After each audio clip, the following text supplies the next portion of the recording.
Yang terhormat pimpinan dan anggota Komisi 2 DPR, berkaitan dengan isu pertama, kami memahami bahwa salah satu latar belakang adanya perubahan undang-undang ini adalah untuk menyelesaikan penataan tenaga honorer melalui perluasan konsep P3K yang dapat bekerja secara paruh waktu.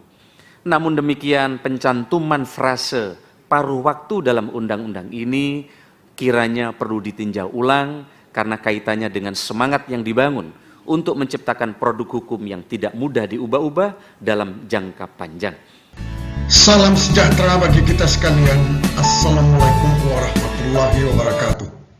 Inilah pendapat akhir dari pemerintah melalui Menpan RB tentang honorer pada saat rapat pengambilan keputusan tingkat 1 RUU ASN.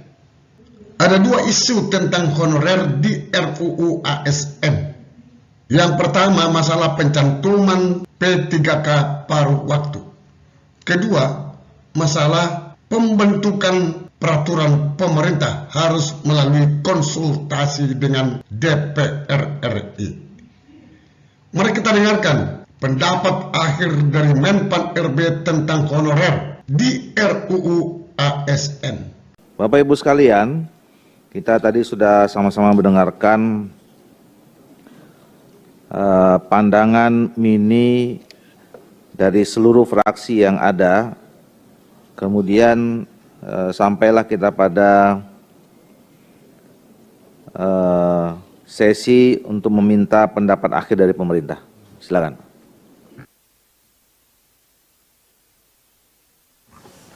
Bismillahirrahmanirrahim. Assalamualaikum warahmatullahi wabarakatuh.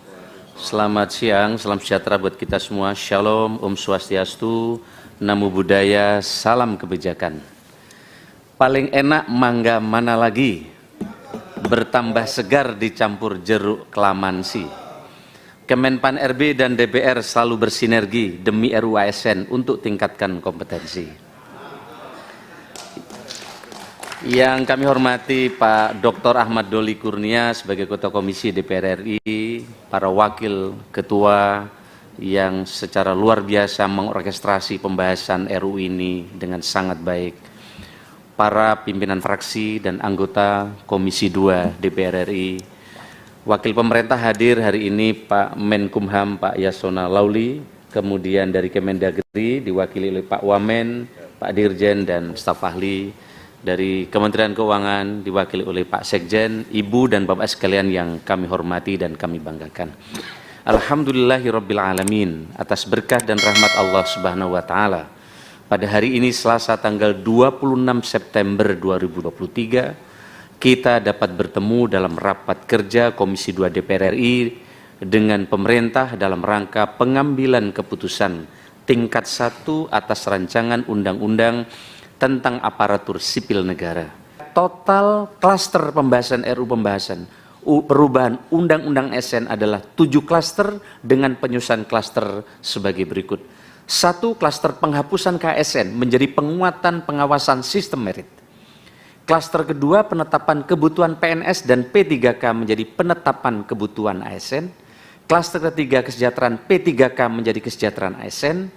Klaster keempat, pengurangan ASN akibat perampingan organisasi. Dan klaster kelima, pengangkatan tenaga honorer menjadi penataan tenaga honorer. Klaster keenam, digitalisasi manajemen ASN. Dan 7, penguatan khusus ASN pada lembaga legislatif dan yudikatif.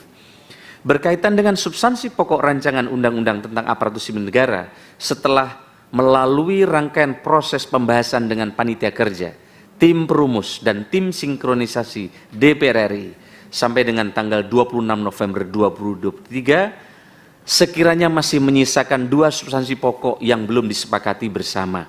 Namun terima kasih tadi fraksi-fraksi telah memberikan respon yang sangat baik tentang ini.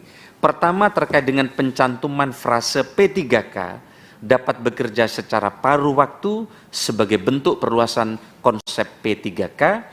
Dan yang kedua, pencantuman frase pembentukan peraturan pemerintah dilakukan setelah berkonsultasi dengan Dewan Perwakilan Rakyat. Dalam penjelasan pasal yang mengatur tentang amanat pembentukan peraturan pemerintah mengenai manajemen ASN. Sehubungan dengan hal tersebut, pemerintah merasa perlu untuk memberikan penjelasan mengenai perkembangan posisi pemerintah atas kedua substansi pokok sebagaimana dimaksud yang tadi kami telah sampaikan juga kepada para pimpinan dan wakil pimpinan dan juga kepada ketua-ketua Poksi. Yang terhormat pimpinan dan anggota Komisi 2 DPR, berkaitan dengan isu pertama, kami memahami bahwa salah satu latar belakang adanya perubahan undang-undang ini adalah untuk menyelesaikan penataan tenaga honorer melalui perluasan konsep P3K yang dapat bekerja secara paruh waktu. Kami sangat berterima kasih kepada seluruh anggota Dewan yang terhormat yang memiliki semangat untuk memberikan kepastian terkait dengan penataan tenaga honorer dalam undang-undang ini, termasuk dengan solusi P3K paruh waktu. Dapat kami sampaikan juga bahwa pada intinya pemerintah juga memiliki semangat dan cara pandang yang sama untuk memperluas mekanisme dan skema kerja P3K sebagai solusi untuk penyelesaian penataan honorer. Namun demikian, pencantuman frase paruh waktu dalam undang-undang ini kiranya perlu ditinjau ulang karena kaitannya dengan semangat yang dibangun untuk menciptakan produk hukum yang tidak mudah diubah-ubah dalam jangka panjang. Frase paruh waktu bagi pemerintah merupakan metode strategi terhadap penyelesaian tenaga honorer. Maka metode penyelesaiannya sangat bersifat teknis karena terkait dengan jam kerja pegawai ASN dan bukan merupakan kualifikasi atau pengkategorian yang tersendiri dari PNS maupun P3K. Oleh karenanya sangat besar kemungkinannya untuk dilakukan penyesuaian di masa mendatang sesuai dengan tantangan dan perkembangan zaman. Untuk itu, pemerintah berpandangan pengaturan terkait dengan P3K yang dapat bekerja secara paruh waktu sebaiknya diatur dalam peraturan pemerintah sebagai peraturan pelaksana dari undang-undang ini. Pemerintah dengan pengawasan DPR RI akan memastikan penataan tenaga honorer sesuai dengan aspirasi dari anggota Dewan yang terhormat, termasuk menempatkan skema paruh waktu sebagai solusi atas penataan tenaga honorer.